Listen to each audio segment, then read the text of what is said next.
Hi, Omega Chaos here, again with my update Shark deck. So I have been working on this version for a while.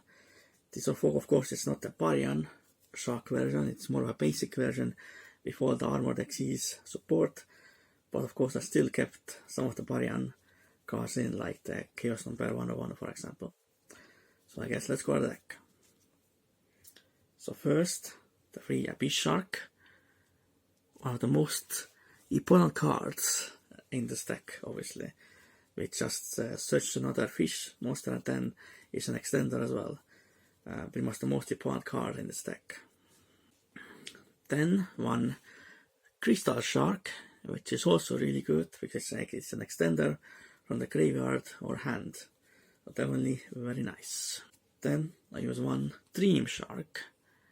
I think in some situations it's actually pretty necessary, because especially if you have like Foolish Boreal Goods and Abyss Shark in your hand, for example, and that can happen quite a lot actually.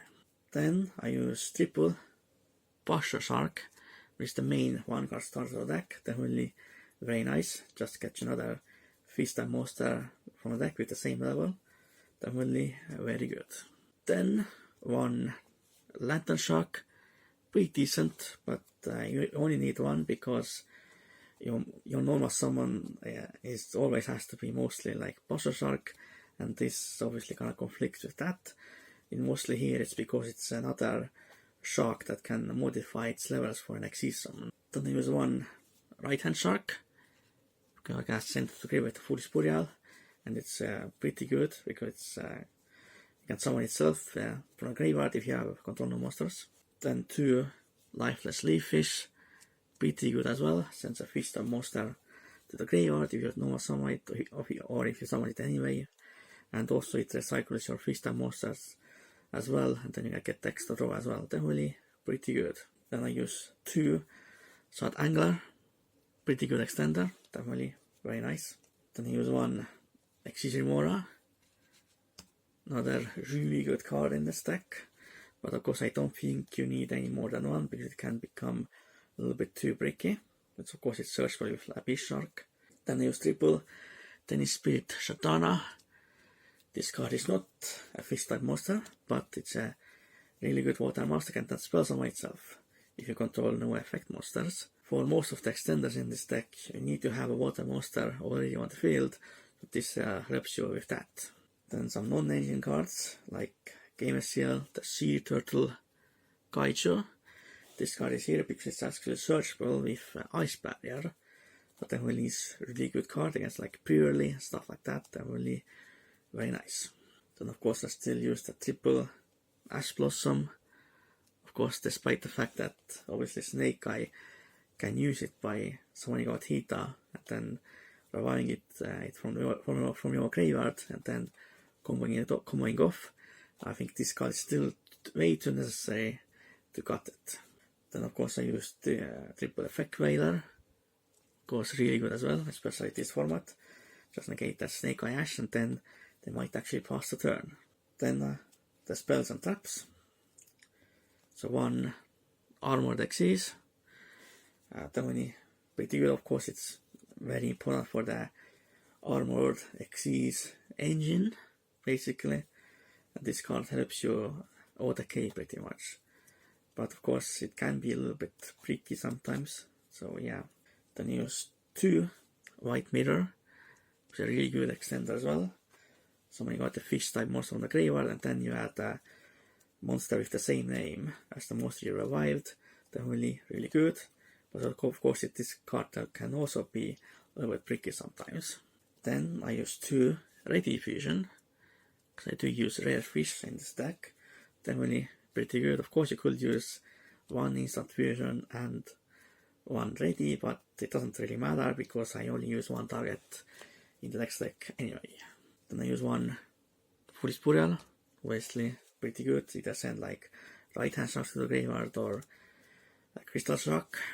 Then I use triple Foolish Boreal Goods. That's actually really important in this deck because I use the Ice Barrier engine. And also you can send a full Armored Xyz to the graveyard as well. Definitely pretty good. And the last spell is Call by a Grave.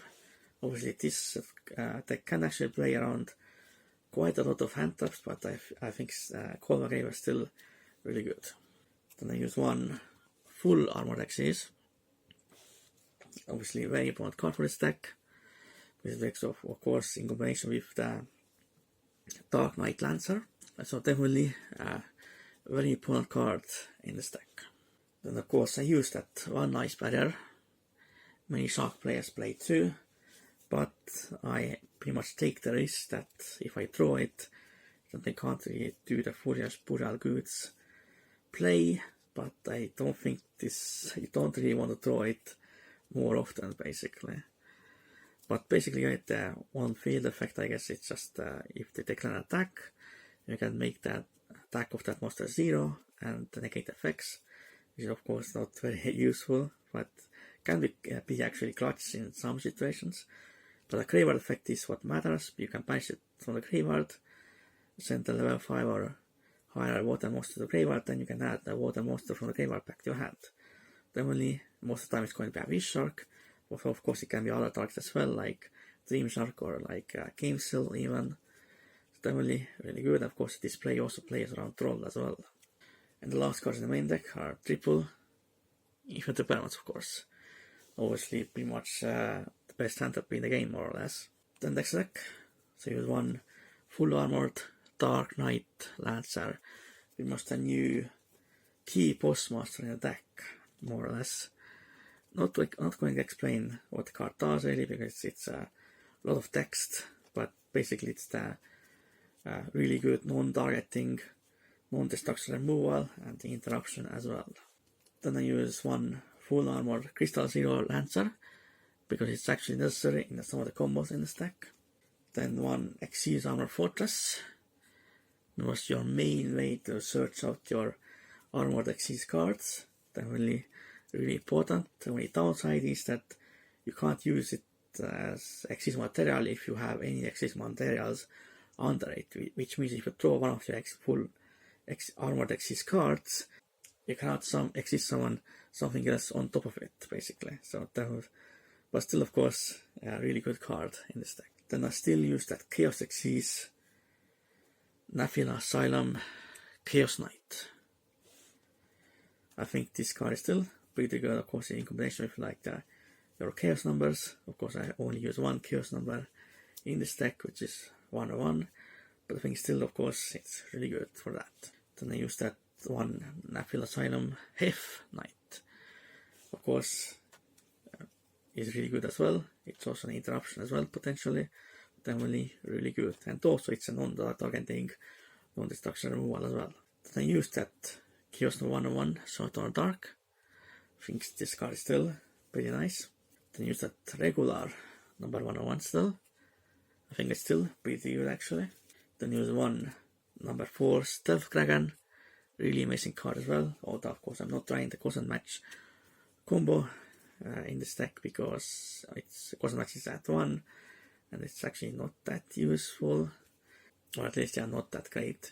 I'm also not using any other Stealth Dragons. I'm not running any Stealth Dragon spawns or anything like that, because I don't really have space for them. I prefer to use Variant cards. Then use one Valiant Shark Lancer. Pretty good interruption as well if you control another Xyz monster, but also it's another way to get rid of Xyz materials from your armored Xyz Armor Fortress, for example. So then you will be able to use the full armored Xyz you have set, then go for Dark Knight Lancer. Definitely very good for that as well. Then of course I use 2 Armored Shark, obviously, because the Toad is still legal in TCG at least. We can use Armored Shark, summon out the Toad, and then put the Xyz Armor Fortress on top of this card. Definitely very nice. Then I use that one Abyss Dweller. Pretty good, especially against Snake Eye. Definitely very nice to shut down all graveyard effects. And then 2 what I call Totally Broken. Okay, still is pretty broken in this deck. Always because someone at Armored Shark, it negates something, you can steal it basically, and then you can recycle your water monsters back to your hand as well, like Buster Shark, and then so you can keep your engine going. So it's actually very important to get it out. as fast as possible, because it's your negate, your recovery, all that basically. And the last card in next deck is Rare Fish for the Ready Fusion. Definitely very nice. So this was my Armored Xyz Shark deck. I think this deck is definitely pretty good. It can play through a lot of hand traps. It's one of the only decks I have that can actually play around Troll and Nibiru, and also some other hand traps as well, potentially. But the power level of this deck is not very high. It can put out a lot of interruptions, but it doesn't auto-win the game or anything like that. And if you don't get the Toad out, then your recovery is pretty bad as well. I actually won a local tournament with this deck with the Armored Xyz spell card still missing, but my other results were not that great. I actually even got the last place last time, so it's kind of hit or miss with this deck. But I will definitely keep experimenting with this deck, especially once the Utopia full Armored Xyz card comes out. So for now, goodbye and oh my curse, out.